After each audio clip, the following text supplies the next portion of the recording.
Olá, amigos. Este é o canal do Zaraba. O mundo está mergulhado na iniquidade. Hoje vamos refletir sobre algo que se tornou regra.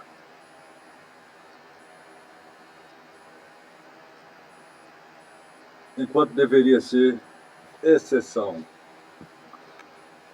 Vamos abordar a mentira. Falar sobre a mentira, sem mentir. Pelo menos tentar refletir sobre esse tema tão importante na nossa vida pessoal, de nossa família, de nossos grupos sociais e de uma nação. A palavra mentira vem do latim mentire, que significa enganar, dizer falsidade, de menda, falha ou defeito. Os estudiosos se referem à palavra mentioníca, do latim tardio do século XI, que por sua vez teria vindo do baixo latim mentire, remetendo assim ao latim clássico mendatio, termo ligado à própria palavra. Já seu antônimo, a verdade, também se origina do latim veritas, ou seja, conformidade com os fatos ou realidade. Esses substantivos são femininos e acompanham o homem e permeiam toda a sua existência terrena como uma a transcendência. Em Gênesis, primeiro capítulo da Bíblia, após Deus separar as águas primordiais nas quais seu espírito pairava, criou a terra, o firmamento, os animais aquáticos, alados, répteis, plantas, e encerrou sua obra mais que perfeita com a criação do homem e da mulher. E viu que era bom. E se alegrou com aquilo que tinha feito. Ele ordenou ao casal que poderia comer de todos os frutos, de todas as árvores, exceto a que ficava no meio do Éden, daquele paraíso, a árvore da vida e da morte, a árvore do conhecimento. Mas então veio a serpente e se apresentou à mulher e a enganou. Com quê? Uma mentira. E essa mentira se estabeleceu e provocou a expulsão do casal daquele paraíso. Desde então, a mentira nos persegue, não sem antes deixar para trás um rastro de tragédias e misérias materiais e espirituais. Uma pequena mentira pode provocar uma catástrofe. A mentira é por natureza feia, e a verdade é a expressão do belo, daquilo que nos agrada, que nos eleva, do perfeito, como se depreende na estética das coisas criadas por mãos humanas, nas artes em geral. Estou falando desta arte que cultua o belo, a perfeição. Os pensadores de todos os tempos se esforçaram em produzir uma vasta biblioteca de conhecimentos, na sua busca de explicar todos os fenômenos de natureza física e humana, sempre confrontando o falso do verdadeiro, entre os quais situa-se uma infinidade de argumentação para enfim gritar Eureka! Isto é, a sua descoberta e experiência da verdade tal como ela é, o que lhe enche de êxtase como se fosse o Criador diante da criatura. No entanto, tudo é inútil. Como na lição que o filósofo Roger Scruton, recentemente falecido, que diz que todas as coisas mais importantes da vida são inúteis. O amor, a amizade, a devoção, a paz. Essas coisas que apreciamos pelo que são e não pelo uso que podemos fazer delas.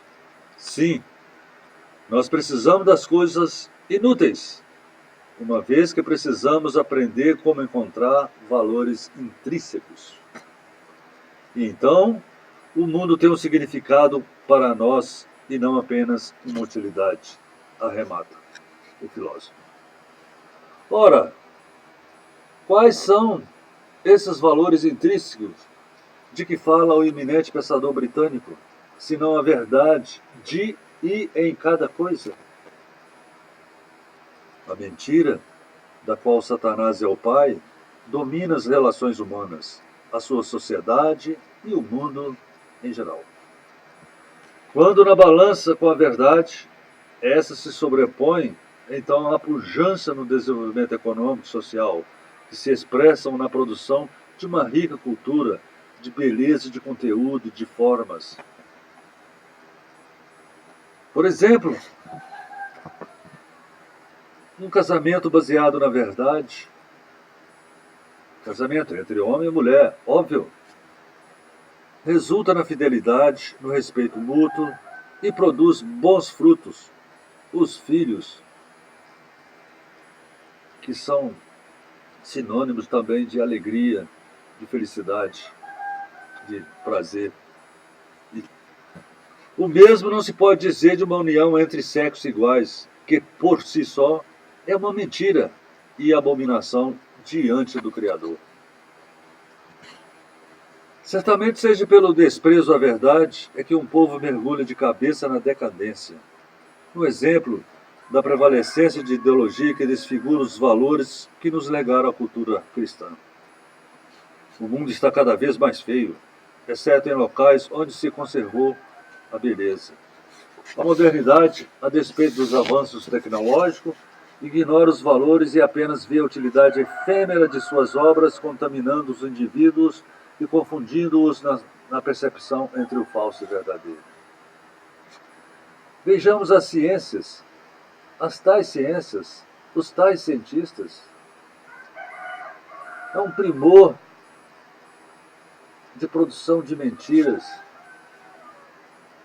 como são aquelas produzidas pela NASA, as suas fantasias interestelar, de espaço infinito, de gravidade, de Big Bang, teorias mais que refutáveis,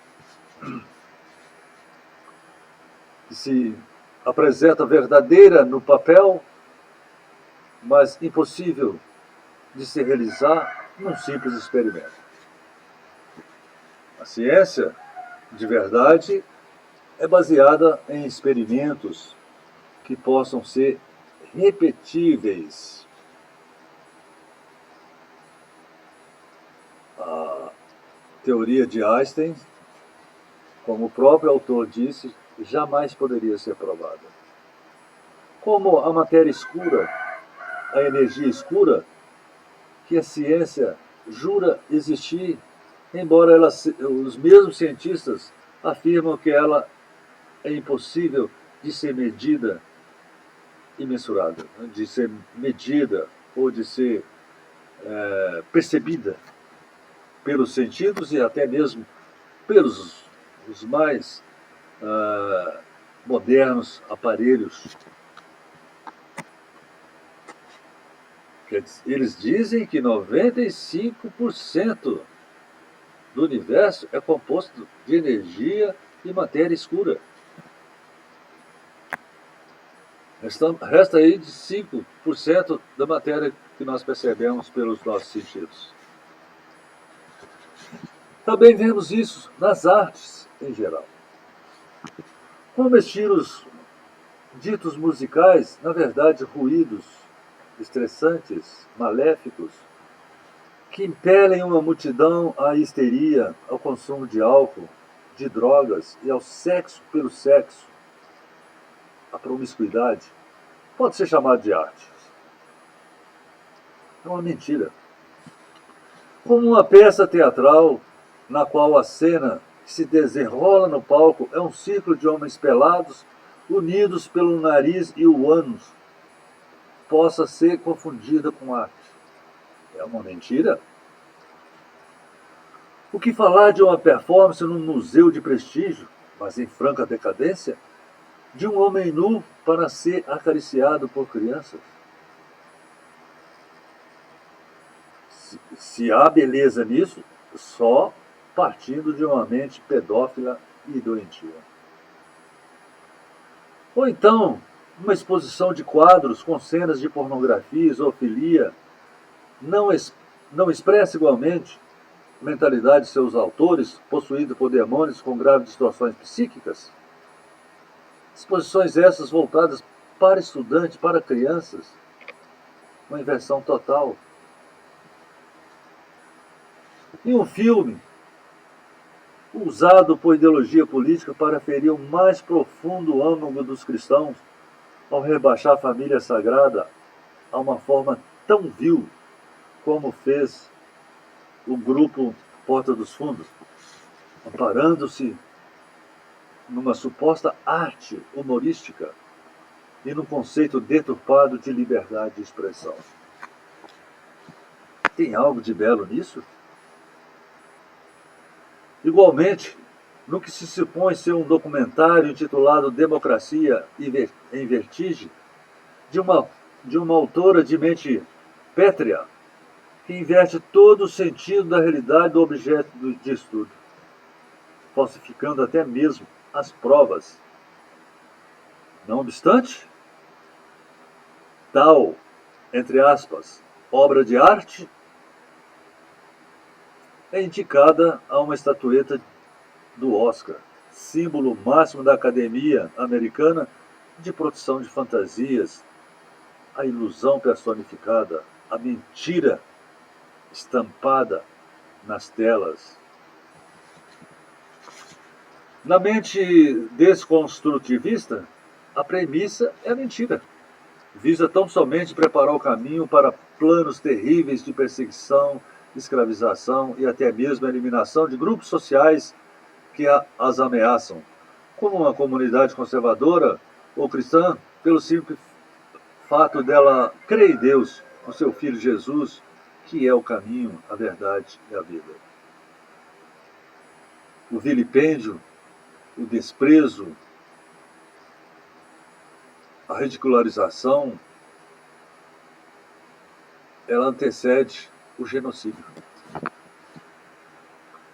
Vejamos, hoje nos impõe de chamar de ela alguém que é ele na essência biológica, e vice-versa, sob pena de uma lei em vigência corroborando o falso como verdadeiro. Tem que se olhar o negro, um índio, um mestiço, como se sua pele não tivesse cor, como se fosse possível tapar o sol com a peneira. A imposição da mentira por ideologias, com a cumplicidade criminosa da classe falante, aqui me refiro aos intelectuais analfabetos funcionais produzidos em profusão por nossas universidades, e os jornalistas, na sua quase totalidade. Passa pela formação, desde primária até a academia. É um plano satânico de mentes cruéis, perversas e genocidas, que buscam poder para objetivos egoístas, de luxúria, centrado numa falsa filosofia que lhes dá arcabouço e alimenta o comunismo estrategicamente distribuído em partidos de diferentes cores, com discursos e promessas dos mais belos, no entanto, contrário aos seus propósitos dos mais nefastos. É a própria mentira vestida de verdade. Entre tantas mentiras e todos os males advindos, O Brasil ousou sonhar e elegeu um candidato que teve como mote, não por acaso, um versículo do apóstolo João 8,32: E conhecereis a verdade, e a verdade vos libertará. E foi uma campanha que gastou menos de 2% do principal adversário, um poste e toda a mídia classe-falante que usaram um arsenal sem igual de fake news e fraudes para tomar de assalto o poder. Deu certo, dessa vez, a verdade. Mas será que ela irá perseverar no povo? Será que o povo fará a mesma distinção entre os mentirosos e os verdadeiros nas futuras eleições? Contra a sanha dos esquerdistas e seus acólitos assentados nas altas cortes, na imprensa venal, parece estarmos dependentes de salvação na ira divina. A mesma que provocou o dilúvio para acabar com a iniquidade que tomara conta da humanidade. A mesma que inspirou Rui Barbosa em sua oração aos moços e indagar: quem, senão ela, a ira de Deus, há de expulsar do templo o renegado, o blasfemo, o profanador, o simoníaco? Quem, senão ela, exterminada a ciência, o apedeuta, o plagiário, o charlatão? Quem, senão ela, banir da sociedade o imoral, o corruptor e o libertino? Quem, senão ela, varrer do serviço do Estado o prevaricador, o concussionário e o ladrão público? Quem, senão ela, precipitar do governo o negocismo, a prostituição política ou a tirania? Quem, senão ela, arrancar a defesa da pátria, a cobardia, a inconfidência ou a traição? Quem, senão ela, a cólera do celeste inimigo dos vendilhões e dos hipócritas? A cólera do verbo da verdade, negado pelo poder da mentira? A cólera da santidade suprema, justiçada pela mais sacrílega das opressões? Sim, meus amigos. Mas não esperemos a ira divina para nos livrar desse câncer que corrói nossas instituições e os valores de nossas famílias e de toda a sociedade. Façamos a nossa parte enquanto indivíduo, buscando incessantemente a verdade. Como exorta o professor e filósofo Olavo de Carvalho, no que seria uma armadura intransponível pelos dardos dos filhos da mentira. Nessa busca, quiçá, possamos encontrar o sentido de vida que o brilhante médico psiquiatra Viktor Frankl descobriu nos horrores dos campos de concentração nazistas e deles saiu para uma vida plena de sabedoria. Afinal, uma nação não se faz sem se assentar em base sólida do Espírito da verdade. O mesmo Espírito daquele Deus feito homem, que deu seu próprio corpo e sangue para nos libertar da escravidão, do pecado, que em si mesmo é a mentira, ou o próprio Satanás. E assim, iluminando nosso caminho e nossa vida ao transcendente. E aqui, finalizando, podemos replicar um pensamento do Victor Hugo, escritor francês: mentir é maldade absoluta. Não é possível mentir pouco ou muito. Quem mente, mente. A mentira é a própria face do demônio. Pois bem, se você gostou desse vídeo, dê um like, compartilhe-o. E se você não é inscrito, inscreva-se aqui no canal. Eu estarei fazendo reflexões e comentando assuntos polêmicos. Muito obrigado e que Deus abençoe a sua vida. Que Jesus amado derrame suas graças em você e na sua família e te proteja da mentira do Satanás. Um bom dia.